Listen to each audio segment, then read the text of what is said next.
আসসালামু আলাইকুম। আমরা তো প্রায়ই হাদিস মেনে চলার কথা বলি, তাই না? কিন্তু সব হাদিসই কি একরকম বা একইভাবে নির্ভরযোগ্য? না, কিছু হাদিস আছে যেগুলোকে বলা হয় জয়ীফ, মানে দুর্বল। এখন প্রশ্ন হলো, এই দুর্বল হাদিস মেনে চলাটা কি একটা ছোটখাটো ব্যাপার, নাকি এর পেছনে বেশ বড়সড় কোনো ধর্মতাত্ত্বিক ঝুঁকিও আছে?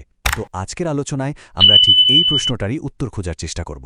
তো চলুন শুরু করা যাক। আর শুরুটাই করব এমন একটা প্রশ্ন দিয়ে যেটা আসলে আমাদের পুরো আলোচনার কেন্দ্রবিন্দু। প্রশ্নটা একদম সোজাসাপটা। জয়ীফ হাদিস মানে দুর্বল হাদিস মেনে চললে সমস্যাটা ঠিক কোথায়? আর এটা করা কি ইসলামের বিরুদ্ধে যায়? দেখুন, এই দুটো প্রশ্নের মধ্যেই কিন্তু অনেক গভীরতা আছে। আমরা ধাপে ধাপে এর উত্তর খোঁজার চেষ্টা করব। আচ্ছা, ওই বড় প্রশ্নগুলোতে যাওয়ার আগে আমাদের কিন্তু মূল বিষয়টা একটু পরিষ্কার করে নিতে হবে, তাই না? মানে জাইফ হাদিস বলতে আমরা আসলে কি বুঝি? চলুন প্রথমে সেটা একটু জেনে নেই। আমরা সবাই জানি যে কোরআনের পরে ইসলামের সবচেয়ে গুরুত্বপূর্ণ উৎস হল হাদিস। হাদিস মানে কি? সহজ কথায় আমাদের নবী মোহাম্মদ সাল্লাল্লাহু আলাইহি ওয়াসাল্লামের কথা, তার কাজ এবং তার মৌন সম্মতি। মানে জীবনের প্রায় সব ক্ষেত্রে, ইবাদত থেকে শুরু করে আমাদের দৈনন্দিন আচার-আচরণ পর্যন্ত সবকিছুর দিক নির্দেশনার জন্য আমরা হাদিসের দিকেই তাকাই। ব্যাপারটা বোঝার জন্য একটা সহজ উদাহরণ দেই। ধরুন একটা লোহার চেন বা শিকল। এখন ওই শিকলের যদি একটা মাত্র রিং বা কড়াও দুর্বল কিংবা ভাঙা থাকে, তাহলে কি পুরো শিকলটা আর নির্ভরযোগ্য থাকে? একদমই না। জয়ীফ হাদিসের বিষয়টাও কিন্তু ঠিক এই রকম। এখানে বর্ণনাকারীদের যে ধারাবাহিকতা বা চেন, তার কোনো একটা জায়গায় দুর্বলতা থেকে গেছে। আর এই একটা দুর্বলতার কারণেই পুরো বর্ণনাটার নির্ভরযোগ্যতা নিয়েই প্রশ্ন উঠে যায়। এই যে দেখুন, এখানে পার্থক্যটা একদম পরিষ্কার।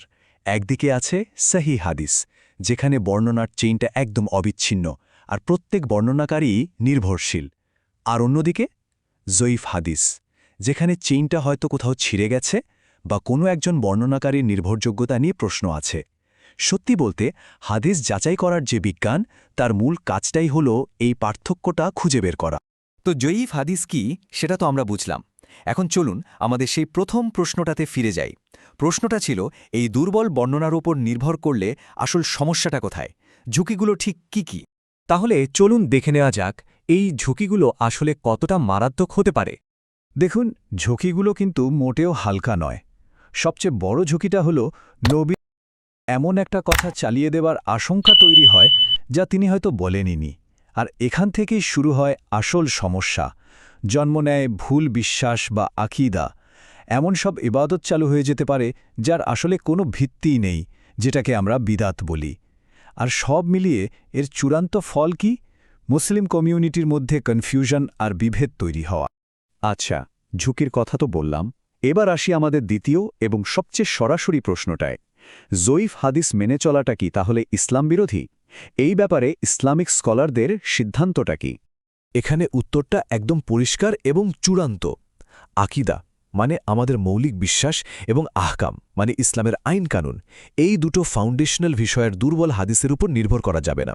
এটা কোনো একজন আলেমের কথা নয়, এটা ইসলামিক স্কলারদের সর্বসম্মত সিদ্ধান্ত, যাকে ইজমা বলা হয়। সহজ কথা হলো, ধর্মের ভিত্তি কখনোই কোনো দুর্বল জিনিসের উপর দাঁড়াতে পারে না। আর এই যে একটা কথা এখানে বলা হয়েছে, এটা কিন্তু একটা অসাধারণ মূলনীতি। কোনো ব্যক্তি মিথ্যাবাদী হওয়ার জন্য এতটুকুই যথেষ্ট যে সে যা শোনে তাই বর্ণনা করে। মানে যাচাই বাছাই না করে শুধু শুনেই একটা কথা বলে বেড়ানোটা কতটা ভয়ঙ্কর হতে পারে সেটা এখানে বোঝানো হয়েছে। এটা শুধু হাদিসের ক্ষেত্রেই না, আমাদের দৈনন্দিন জীবনেও কিন্তু এটা একটা বিরাট শিক্ষা। তাহলে পুরো আলোচনা থেকে আমরা মূল কি বিষয় বুঝতে পারলাম? চলুন সব কিছু একবার গুছিয়ে নেওয়া যাক। সুতরাং শেষ পর্যন্ত বিষয়টা কি দাঁড়ালো? সহি আর জয়ীফ হাদিসের মধ্যে পার্থক্য করতে পারাটা কিন্তু শুধু একটা একাডেমিক চর্চা নয়, এটা আসলে আমাদের ঈমানকে সুরক্ষিত রাখার একটা উপায়। এটা নিশ্চিত করে যে আমরা দিনের নামে যা কিছু পালন করছি তা সত্যিই আমাদের নবীর শিক্ষা, কোনো মানুষের ভুল বা মনগড়া কথা নয়। এটা ইসলামের বিশুদ্ধতা রক্ষা করে, উম্মাকে ভুল পথ থেকে বাঁচায়, আর নবীর সত্যিকারের নির্দেশনার সাথে আমাদের সম্পর্ককে আরও গভীর করে তোলে। তো আলোচনা শেষ করার আগে একটা প্রশ্ন সবার জন্য রেখে যেতে চাই। যখন জ্ঞানের উৎসটা যে খাঁটি, এই ব্যাপারটা নিশ্চিত করার জন্য আমরা চেষ্টা করি, তখন সেটা আমাদের বিশ্বাসের পুরো জার্নিটাকে কিভাবে আরও মজবুত আর অর্থপূর্ণ করে তোলে। এটা কিন্তু একটু গভীরভাবে ভেবে দেখার মতো একটা বিষয়।